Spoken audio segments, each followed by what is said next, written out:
আমি আলোচনার বিষয়ে শিরোনাম নির্ধারণ করেছি যে নামাজ কেন আজ ব্যর্থ হচ্ছে। আমরা নামাজ পড়ছি, কিন্তু আমাদের নামাজ কি আদৌ আমাদের জীবনে কোনো ভূমিকা রাখছে, নাকি শুধু আমরা পড়েই যাচ্ছি? কারণ সূরাতুল আনকাবুতে আল্লাহ সুবহানাহু ওয়া তাআলা বলছেন, উতলু মা উহিয়া ইলাইকা মিনাল কিতাবি ওয়া আকিমিস সালাহ। হে মুহাম্মদ সাল্লাল্লাহু আলাইহি ওয়াসাল্লাম, তোমার প্রতি ওহীর মাধ্যমে আমি যা কিছু অবতীর্ণ করছি এগুলো মানুষের সামনে পাঠ করে তুমি শোনাও, আর তুমি সালাত কায়েম করো।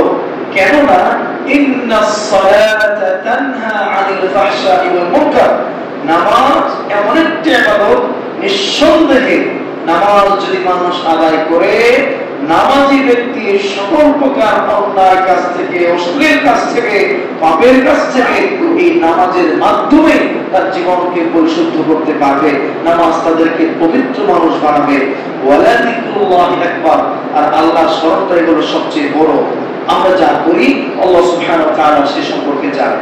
এই আয়াতে আল্লাহ পাক সৃষ্টি জগতের স্রষ্টা, নামাজ এর মতো বিধান যিনি দিলেন, আমাদেরকে যিনি সৃষ্টি করলেন, তিনি বলছেন নামাজ হচ্ছে এমন একটি ফর্মুলা, নামাজ হচ্ছে এমন একটি পদ্ধতি, এমন একটি ইবাদত যার মাধ্যমে একজন মানুষ অবশ্যই সকল প্রকারের পাপ ছেড়ে দেবে।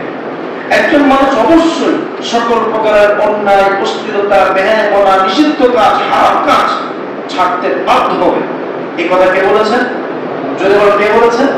আল্লাহ তাআলা কি সত্য বলেন না মিথ্যা বলেন? আল্লাহ পাক বলেছেন, ওয়ামান আসদাকু মিনাল্লাহি কিলা, আল্লাহ যে সত্য কথা বলে আর কে আছে? ওয়ামান আসদাকু মিনাল্লাহি হাদিসা, আল্লাহর কথার চাইতে বাস্তবসম্মত সত্য কথা আর কার হতে পারে? তো আল্লাহ যদি এই কথা বলেন, এবার আমরা আমাদের জীবনের সাথে মেলাই, নামাজ পড়ে অন্যায় করে এরকম মানুষের সমাজে আছে? যদি বলেন আছে কি? মসজিদ থেকে বের হয়েই অন্যায় কাজ শুরু হয়, এরকম মুসলিম আছে না নাই? বছরের পর বছর, যুগের পর যুগ মানুষ নামাজ পড়ছে এবং পাপের সাথেও যুগের পর যুগ সংশ্লিষ্ট আছে, এমন মুসলিম আছে না নাই? আছে। তাই এই সব কথাটা কারটা সত্য? আল্লাহর কথাই সত্য, কিন্তু যেইভাবে নামাজ পড়লে নামাজ আমাদের জীবন পরিবর্তন করার কথা ছিল, ওইভাবে আমরা নামাজ পড়তে পারছি না। সমস্যাটা হচ্ছে ওই যে দুনিয়ার ব্যাপারটাই বারবার বলি, দুনিয়ার কথা আমরা বেশ ভালো করেই বুঝি। সেটি কি? কোন ব্যক্তি ডক্টরের কাছে গিয়েছেন, ওষুধ খাচ্ছেন, পরামর্শ নিয়ে রোগ ভালো হচ্ছে না, সারছে না, আমরা কি করি? আবার ডাক্তার পরিবর্তন করি, ওই ডক্টরের কাছে আবার যাই। আপনি বলতে মেডিসিন চেঞ্জ করে দেন, আর মেডিসিন চেঞ্জ করার পরে যদি এই ডক্টরের কাজ না হয় তো আরেকটা মেডিকেলে যায়। তারপরেও আমরা চিন্তা করি যে রোগ যেহেতু ভালো হচ্ছে না, তো নিশ্চয়ই মেডিসিনে অন্য ডাক্তারের চলে আসে, ঠিক না? এটা দুনিয়ার ক্ষেত্রে বুঝি, তো পরকালের ক্ষেত্রে এটা বুঝি না যে নামাজ পড়লে তো গুনার কাজ করার কথা না, কিন্তু আমি নামাজ পড়ছি, গুনাহও করছি, নামাজ পড়ছি, সুদও খাচ্ছি, নামাজ পড়ছি, ঘুষও খাচ্ছি, নামাজ পড়ছি, জেনাও করছি, নামাজ পড়ছি, নেশাও ছাড়তে পারছি না, তার মানে এই নামাজ আমার হচ্ছে না। এটার জন্য আলেমের কাছে যাওয়া দরকার। হুজুর, আমার নামাজের ঝামেলাটা কোথায়? আমার নামাজ আমাকে অন্যায় থেকে বাঁচায় না কেন? ঝামেলাটা কি? ওই দুনিয়াটা বুঝি, শরীরটাকে ফিট রাখার জন্য ব্যায়াম করি, মেডিসিন খাই, সকালে ঘন্টার পর ঘন্টা আমরা হাঁটি, অন্তরটাকে ঠিক করার জন্য একটু আমরা সময় দিই না। অথচ শরীর যার আছে সুস্থ, মনটা যার সুস্থ না, সে কি সুস্থ মানুষ নাকি অসুস্থ মানুষ? অসুস্থ মানুষ। এই জন্যে নামাজের ব্যাপারটা বুঝতে হবে। আপনি চাকরি করলেন, 1 মাস চাকরি করলেন, মাস শেষে যখন স্যালারি করতে গেলেন দেখা গেল আপনার কোনো স্যালারি নাই, উল্টো জরিমানা। তার মানে কি? চাকরিতে যেভাবে ডিউটি করা দরকার সেভাবে আপনি ডিউটি করেননি। আপনি একটা ব্যবসা প্রতিষ্ঠান করেছেন, 1 মাস ব্যবসা করলেন, 6 মাস ব্যবসা করলেন, ব্যবসা করার পরে দেখলেন যে আপনার হিসেবের খাতায় কোনো লাভ নাই, তখন আমরা কি করি? ওই ব্যবসায় যারা অভিজ্ঞ তাদের কাছে যায় যে ভাই ঘটনা, এত টাকা পুঁজি দিলাম, এতদিন সময় দিলাম, কিন্তু লাভের খাতায় তো লাভ তো নাই, লোকসান হচ্ছে। তখন অভিজ্ঞ ব্যক্তি পরামর্শ দেন যে এই কাজ তোমার দিয়ে হবে না, অথবা ব্যবসাটা এইভাবে করতে হয় না, ওইভাবে এইভাবে করতে হয়। ব্যবসা করে যদি লাভ না আসে, আমরা বুঝি যে ব্যবসায়ী হিসাবে আমি ব্যর্থ, ঠিক না?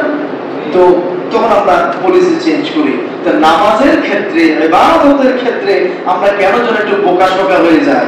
আমরা এই জায়গাতে বোঝার চেষ্টা করি না যে আমার নামাজটাকে আদৌ হচ্ছে, আল্লাহ পাক যে সালাতের কথা বলেছেন সেই সালাতটাই করতে পারছি নাকি আমি শুধু আশাটা করছি। এই কথাটাই আমরা আজকে একটু বলার চেষ্টা করব যে আসলে সামারিটা কোথায়। এক জুমায় কথা বলা মুশকিল, আমরা চেষ্টা করব সামারিটা আপনাদের সামনে তুলে ধরতে। তার আগে ভূমিকাতে আমি দুটি পয়েন্ট একটু বলতে চাই। প্রথম বিষয়টা হচ্ছে আমরা যে সালাত করছি এটি আসলে সালাত নয়, এটি শুধুমাত্র একটি আনুষ্ঠানিকতা মাত্র। কথাটি বোঝার চেষ্টা করুন। আমরা প্রত্যেকদিন যে 5 ওয়াক্ত সালাত পড়ছি, প্রকৃত অর্থে অধিকাংশ মানুষ সালাত করছে না। নামাজের একটা কি করছি, আনুষ্ঠানিকতা মাত্র। মসজিদে আসছি, রুকু সিজদা করছি, আবার ঘরে ফিরে যাচ্ছি, কিছু দোয়া কালাম মুখস্থ করছি, এমন কিছু পড়ছি যা আমরা কিছুই বুঝতেছি না। ইমাম সাহেব কি বলেন আমরা বুঝি না। নামাজের রুকুতে, সিজদাতে, দোয়াতে বসে কি করছি তোতাপাখির মতো তার অর্থ বুঝি না, ব্যাখ্যাও জানি না। এমনকি আল্লাহু আকবারের অর্থ অধিকাংশ মানুষ জানি না।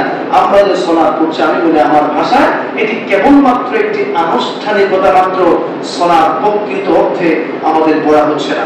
বাংলাদেশের একজন বিখ্যাত প্রফেসর তিনি বলেছিলেন আমাদের নামাজের দুরবস্থা আমি 3টি উদাহরণ দিতে পারি। এক, তিনি বলছেন আমাদের নামাজ হচ্ছে অটো নামাজ। কি নামাজ বলুন তো?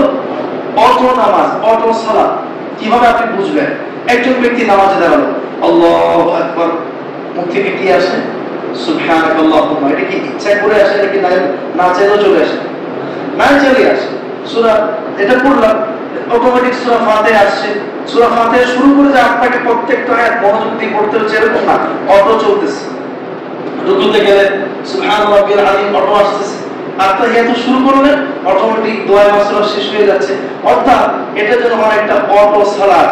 আপনি মনোযোগ যেদিকেই থাকো, নামাজ কিন্তু অটোমেটিক কি হয়ে যাচ্ছে, শেষ হয়ে যাচ্ছে।